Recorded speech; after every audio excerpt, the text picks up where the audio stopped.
Hello and welcome to After 50, the channel where we explore how to thrive in the second half of life. Now, today we're tackling something that many of us, I think, find intimidating, and that's investing. Maybe you've thought, I'm too old to start. What if I lose everything? Or simply, where do I even begin? Well, to help us cut through all the confusion, I'm joined today by Carla Venter, who's a qualified accountant, investment professional, and also the creator of the YouTube channel Money with Carla. And in this episode, she explains stocks and bonds and all of that in plain language, and also helps us to overcome the fear of investing. And also, a quick reminder before we start, if you're new here, it's a very warm welcome to you. This is After 50, where we share conversations, ideas that will help you live, learn, and thrive in the second half of life. And if that sounds good for you, then please hit the subscribe button, turn on the bell so that you don't miss any future episodes. Let's dive right into the conversation with Carla. Carla, thank you so much for joining us on After 50. I've been looking forward to this conversation for some time now. Oh, no, it's only a pleasure, and thank you for having me. All right, let's start at the beginning. What on earth is it investing? We've seen these movies, Wall Street, and that other one with Leonardo DiCaprio. What is investing? Is that what it is, what we see on the movies and in the films? I think that many people think about investing like Wolf of Wall Street, exactly like you're saying about it's brokers, trying to sell and buy stocks and having clients on the phone, and it's screaming and buy, sell.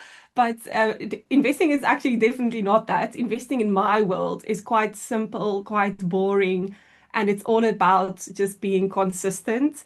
And of course, I talk about how simple investing can actually be all the time on my channel. So to be honest, I think if I had to describe investing, it's much easier than you think. It's a long-term game and there is volatility. So you will always read in the news about stocks going up and down, but you don't have to, actually bother about if you've got a long-term view on things, you don't have to worry about the stock market going up and down because you can have a plan that you stick to. You're not going to sell when the stock market goes down. You don't have to worry about actually what the news is going to be reporting. You just have to have a long-term view on things. So I think those are, yeah, that's in basic terms what I would say. All right, you say long-term view. So my channel is for people after 50 like me. And so the question is it ever too late for us to start the investing game, or should we have done it back in the day in our 30s?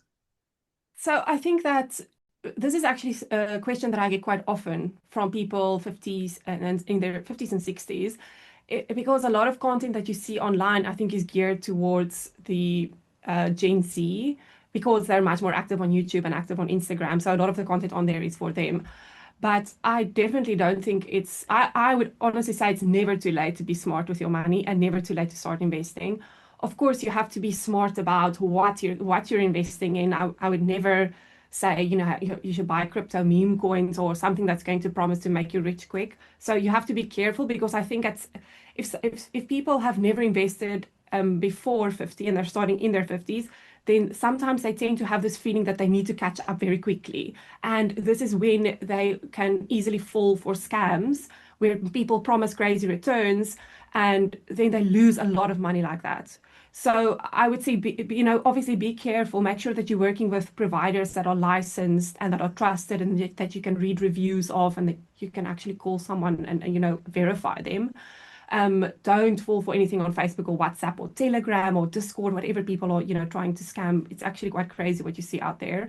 And I think that, but it's not too late. So if, when you're 50 years old, you have another 30, 40 years, or maybe even 50 years to say your money can still grow a lot in 30, 40, and 50 years. I think you have to be reasonable to give yourself at least like a 10-year timeline in terms of growth because you really see compounding. I talk about compounding a lot and how important it is to reinvest money to make it grow over time. But you really see compounding start working for you after 10 and really after 20 years. That's when exponential growth happens. So it's not too late. You still have that time. And also even if I would always say, we all wanted to start. I wanted to start 15 years ago, but I didn't because I was partying. I was still a student. But it's the second best time is to start today. Yeah. The best time was yesterday. So it's not, I would never tell anyone it's too late. So a lot of us, when we think about investing, are actually quite fearful because you hear about crashes or shares tumbling, and if you invest in the wrong company, it all comes crashing down. W- Help us understand or take away some of that fear. Is there, I mean, nothing is foolproof, but is there a sensible way of doing things to take out fear? So I think that with anything that's unknown, there's obviously fear that you need to overcome. And with starting a YouTube channel, there's a lot of fear, by the way, that I had to overcome. But the only way that you can overcome that is by taking the first steps. And with taking first steps, I definitely don't mean put a lot of your money into a single stock. And I think that this is where the fear is associated with a gambling element of that, where it's funny because people love playing the lotto. They don't mind gambling when it comes to lotto, but then tell them to put 100 Rand into or $100 into ETF, which is just a basket of stocks that gives you diversification to thousands of companies. Then all of a sudden they're very hesitant to do that. So but it's not comparable to gambling in that way where you're basically blindly taking a chance and hoping you have a 1 in a million chance of it being successful. Luckily, the stock market is much more proven and a way to actually earn returns over the long term. So it's also not about, I think a lot of people are put off or are fearful because of scandals that happened, like the Steinhoff scandal, for example, where people lost a lot of their pension money and they had a lot of exposure to a single company like that. So I'm not a fan of stock picking for that reason, because if with stock picking, I mean, looking for the stock of a single company and then investing in that. And because investing has evolved much further than having to analyze stocks constantly and then looking in at their financials and then deciding, should I buy, should I sell, what does the news say, what's going to happen with the company, what's happening with the stock, with their products, competitors. I mean, it's really, it doesn't have to be like that. And honestly, I want to encourage you that you shouldn't actually be investing in stocks like that, because there is, index investing, which I talk about all the time in my videos, which is a way of just buying the entire basket of stocks. So you really, instead of looking for the needle, you buy the haystack. Or instead of looking for the needle in the haystack, you just buy the entire haystack and you know that you've got the needle in there somewhere. And with a needle, I mean, the good performing stocks, which would perform or give you the returns over the next 10 or 20 years. So, which is amazing because now we've got this way of passive index investing where you can just buy a unit and get exposure to thousands of companies across the world in different industries, different countries, and different currencies as well. So that's so amazing. It wasn't something that was available more than 20 years. Index investing was only invented 20 years ago.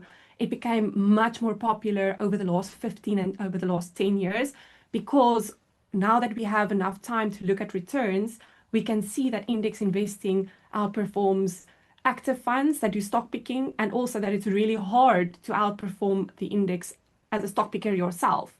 So you're kind of, it's like a 90% chance of you underperforming the index if you try to stock pick. So why would you even take that chance? And I think that's amazing. Like my parents couldn't invest in this way. We have this available to us now to just buy units in ETFs that track an entire market. And it's so cheap, it's so accessible because now you've got technology that makes it so easy for you to do. So you're raising so many questions in my head now. And so what you're telling me, I mean, this, what do they call it? Day trading, where people sit Yes. at their computers all day and they just watch the Yeah. charts and they draw graphs. You're saying we don't need to do all of that. Just No, and you should not. Yeah. So maybe I plug. haven't looked at charts like, I did some stock picking very long ago, 4 years ago. Like someone at my job work spoke about the stock and I decided I'm going to invest in this single stock. And I put so much stress on me. I constantly check the stock and when should I buy, when should I sell? anyway, I actually have a video on my YouTube channel where I explain that journey. It was crazy. It was so it was so fearful and stressful. So I decided I'll never do that again in that way where day trading. So day trading, people confuse that with investing. That is not the kind of investing that I talk about and that I encourage people to do. Um, I literally check in my investment portfolio once a month when I add money to my account and I buy more units. I don't check in daily at all. I never check what's happening in the markets or what's happening in the news. All right. So where's the best place to start then? ETFs, bonds? What do you do? And do you put in a bit every month, or do you put in a lump sum, sit down, and then another lump sum at some point? What's the best way to do this? So I would definitely say that, I mean, okay, there are a few questions that you're asking at the same time. I would say that ETFs are just really a way for you to get exposure to a basket of instruments. It's because it's not only stocks, you can also get exposure to bonds in an ETF. So the bonds are really just the low risk portion of could be the low risk portion of your investment portfolio, obviously depending on which countries or which corporate bonds you're buying. Not all bonds are low risk, but in general, we tend to see bonds as the lower risk portion of a portfolio, like government bonds, for example. Then stocks ETFs, where you can, for example, buy a unit in an MSCI World Index ETF, which gives you exposure to 85% of the global equity opportunity. So that gives you exposure to more than 2,000 companies across the world. It's heavily weighted to the US at this stage because the US is the biggest stock market in the world by value, by far the biggest. So it is heavily weighted towards the US now, but it does give you exposure to other developed countries as well. But I don't want to get too much. It might sound too overwhelming for someone hearing this the first time. But that would really mean, MSCI World Index ETF is just a way for you. You can buy a unit in this ETF and you can get exposure to more than these 2,000 companies across the world. But that's again, that would be the higher risk portion of your portfolio. I don't want to say high risk in the sense of, yes, we might have a stock market crash and the value goes down 40%, like in 2000, more than 40%, 65%, which it lost during the 2008 global financial crisis. So we have to be real about the fact that something like that could happen. Whether it's going to happen in the next 10 or 20 years, we don't know. Unfortunately, we can't predict these things. But much more important is to be consistent, because the worst thing that you can do is to stop investing when the market is down. Because when the market is down, that's actually when stocks are on sale, and this is a time when you should continue investing. But on the other side, when you invest in bonds, there is less volatility there. So having a split in your portfolio between stocks and bonds, that's important, especially as you age and as you near retirement and as you get closer to having to withdraw from your investment portfolio because you might need these cash flows to live off.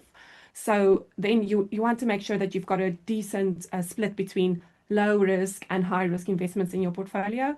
And it could actually, be as simple as having a bond ETF, which is in your local currency, for example, government bonds in your local currency, and then having a MSCI World ETF, which gives exposure to the stocks part, to the higher volatility, but potential higher growth over the long term.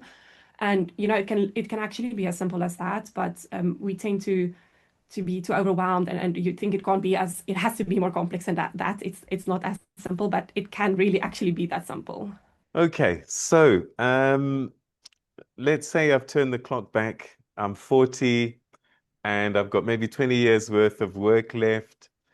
What should I be doing with my money each month? Should I be buying annuities? Should I be giving my broker my funds so that they can do whatever they do with it and they sit with me every 6 months? What should I be doing? Because I'm going to be 50 soon. I'm 40 and 50, I'm going to be making different decisions because I'm now starting to retire. What's the best thing to do with your income? So that's obviously like a very complex question to ask. It is so dependent on what your situation is. I would want to know, do you have any debt? Do you have a high cost debt? Because your focus should be to pay that off first. If you've got high cost debt, that's basically eating into your income every month because you're trying to just, pay that off. That priority should be to pay that off. I would say don't don't spoil yourself. Don't like skip the restaurant dinners, skip the, new clothes until you've paid off any high cost debt. That's the first priority. But then if you don't have any debt, then the next step for me would always to think of what are the tax smart ways of investing, because all countries, or not all, most countries have ways that you can put money where the government incentivizes you with tax incentives to put money away and for the long term, for retirement. And in South Africa, for example, you've got tax-free savings accounts and you've got retirement annuities, and those products have tax advantages to them. So my next step would be to look at what are the tax smart ways. Have I maxed that out? Have I put 36K into my TFSA for myself, for my partner, for my kids, for example, if that's something that you want to do. But if you are still very much building capital up for your own retirement, then you might want to skip the kids' TFSAs and then just focus on building up your RA. I have a unconventional views on retirement annuities, and that's just really because I think it shouldn't be a blanket approach for everyone, because the tax advantage makes sense, but I would say no, it shouldn't be at the cost of getting a good returns over the long term. But especially when you get older, then the tax advantages become a no-brainer. So I would say for your audience, a retirement annuity would probably be a very good next step. But I always talk about fees, and you have to be so, so careful. It's actually like not too late for you to then start questioning and looking at your fees, and if you can cut some of that fees out of your portfolio, because you still have another, let's say you're 50 years old, traditional retirement age 65, you've got another 15 years that fees can eat so much into the value of your investments. And I would consider, like, my whole philosophy is to teach people to do it themselves. So consider if you want to take a portion of your investments under your own management and start, managing that yourself, because it's actually not super complicated. It obviously takes some education, but and then start, really analyzing what are the fees I'm paying, how does the investments I have perform relative to the market. Because if you're underperforming the market, I've seen people underperform the market with 7% per year, and that's literally could cost you your retirement potentially. So yeah, I guess those are the basic steps that I would take, but potentially, like, educating yourself is the most valuable first step. In terms of understanding fees, what it's invested in, do you really have to pay this? How can you take some of this over yourself? I was actually going to ask that. Is learning about it, is there a lot of information out there? I mean, do I have to read tons and tons of books that are 200, 300 pages long, or watching videos like yours and people like you? Is that a great way to start? Yes, I think you can learn it, you can teach yourself a lot by watching YouTube videos or reading on the topic. And you probably don't have to read like not tens of, 10 books on the topic. Once you understand the concept of index investing and how it's really hard for anyone to beat the market in the long term, then you will understand that actually you just have to track the market. So what you need to figure out then is what's the easiest way for you to track the market. And in South Africa, you have a lot of options to do that. You've got many providers that allow you, just to name a few, you can, for example, use Easy Equities, you could use Signia, you could use Satrix, 10X, One Invest. Those are on the top of my mind, five providers now that provide you relatively easy access to index ETFs at low fees. So, and those are all, obviously make sure that you're contacting them via their legitimate websites, and that making sure that you get in touch with the right people. But those are all ways for you to actually, start your own ETF and take the first steps. You don't have to make massive decisions with all your money immediately. You can open, if you don't have a TFSA that's invested in stocks, people don't realize a tax-free savings account in South Africa is 36,000 a year that you can invest tax-free. Your dividends are not taxed, and the growth is not taxed. There is no capital gains tax. So that is, for me, the first brainer. And you can invest that 100% in, for example, offshore ETFs. So that is many people think it's a tax-free savings account, so they should save it. They don't realize they can invest it. And so that is the first, I would say, if you haven't done that yet, make that your first step, make that your first learning curve, is open your TFSA account on one of the platforms I mentioned, and then, have a look at the fees, and if you're happy with customer service, except like do your own research, just of course do your own research, to decide you're happy, and then make your first 500 Rand investment like that through your TFSA, and then look at what it, that's a learning curve. What does it look like? How does it make me feel after a month? I check in and maybe it's down. But that's when you should continue to put the money in. Then don't be scared and stop. You're not doing something wrong. The stock market is volatile. Um, yeah, okay, I think Yeah. now I've talked a lot. Hopefully that helps. But it's good, it's good, it's good. So what are the common mistakes that beginners make that you should say right now, listen to me carefully. Do not do this. So I would say, I mean, I can probably say 10, but the first one is analysis paralysis, where people are like, oh, but which provider should I choose? Which ETF should I choose? That's probably, because those are the two decisions you need to make, is which provider am I going to go with? And then which ETF am I going to invest in?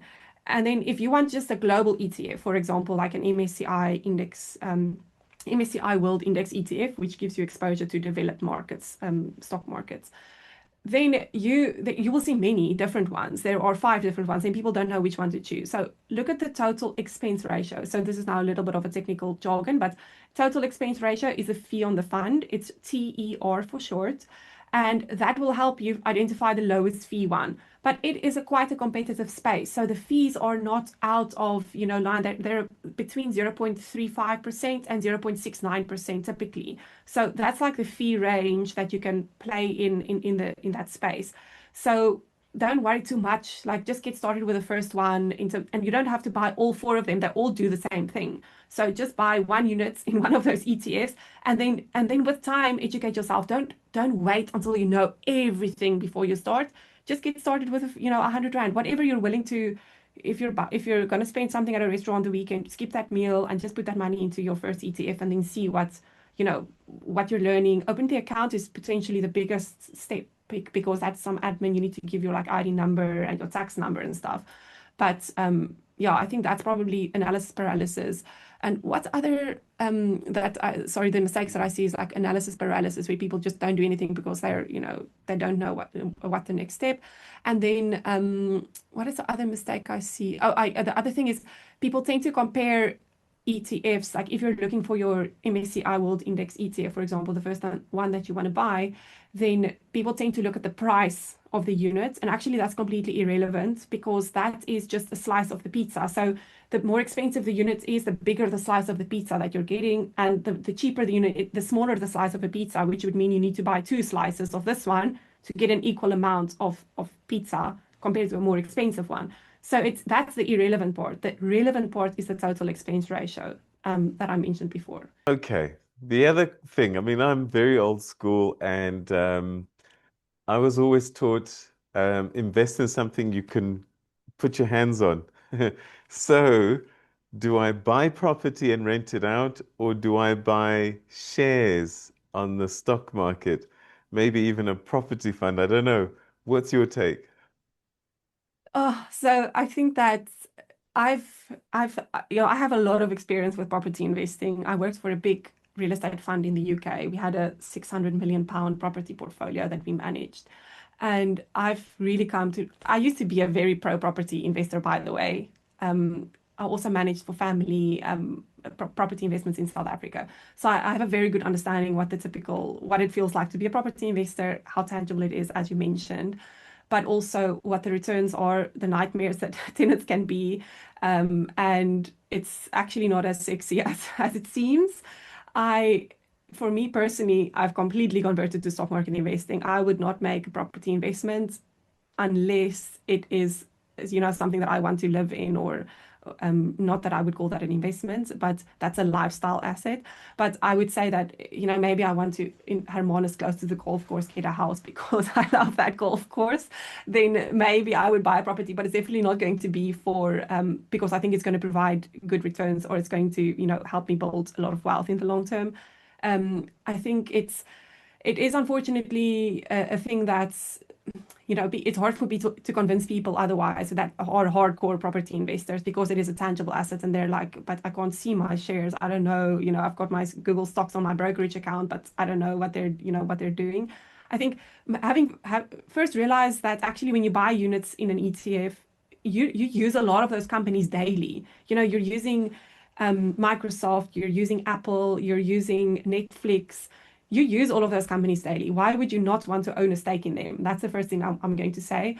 But then the second thing is you can go and look at all of the historic returns on properties, on the capital growth that you would have gotten, and on the rental yield that you would have gotten. And I have not seen a property that I would have said, oh my word, that was such a good deal. That guy has done really well, unless it happens at massive scale. So I have seen this once where someone had 500 million rand in a property portfolio of multiple malls. So where they have a stake in small mall, not big malls like community centers, and that has done really well for them. But most property investments, that's not the case. It's people buying a random flat and then thinking, okay, this is now going to give me good returns over time. Again, I would also say look at the overall portfolio. Do you already have a lot of investments in equities and stocks and other countries, outside of the country that you live in? If you already do, then maybe property could be the low risk portion of your portfolio. But most people that tend to invest in property, they've got 80% of their net worth in property investments. They don't have any exposure to countries outside of where they live. And that's so important. Get diversification to the biggest tech companies in the world. Get diversification to the energy sector. And, it's just so important to have exposure to economies outside of the country that you live in for diversification. Okay. Diversity is king. It's queen. Yeah. That's the way to Yes. go from what I'm hearing from you. Carla, I look forward to more conversations with you on the regular, and we'll pick certain topics from time to time. In the meantime, where can people get hold of you, and what kind of content can they expect on your channel? So you can find me on YouTube, on Instagram, and on TikTok, actually, although TikTok I'm not that big on, and it's Money with Carla. I also have a newsletter that you can subscribe to. You can find it on my website, moneywithcarla.com. Yeah, so those are, I'm basically, I guess, I'm also on Apple and Spotify podcasts. So wherever you are, I will be, except for X. I know that you're big on X, but I'm not big on X. I'm big on everything else. So yeah, you can find me on those channels. And I'm very, the average age of my audience is 40 years old, by the way. I think people tend to think that I'm catering to more towards the younger crowd, but it's so your audience is very much welcome, and I think they would get a lot of value from my content. So I would welcome them. Carla, it's been awesome talking to you. I look forward to our next conversation, and thanks so much for all these golden nuggets that you shared with us today. Thank you for having me, and I very much look forward to the next chat. Such powerful insights from Carla Venter. Thank you so much, Carla, for making investing feel simple and less intimidating. Now, if you'd like to learn more, you can find all of Carla's links, her website, Instagram, and her YouTube channel, Money with Carla, in the description below. And if this episode helped you, then please give it a thumbs up and share it with someone who's also trying to figure out their money journey. And of course, subscribe to After 50 for more conversations to help you thrive in the second half of life. I'd also love to hear from you. What are your biggest questions or fears when it comes to investing or any other subject? Drop those comments in the comments section, and I'll also bring Carla back to answer some of those questions in future episodes. Until the next time, remember, it's never too late to take control of your money and your future. See you soon.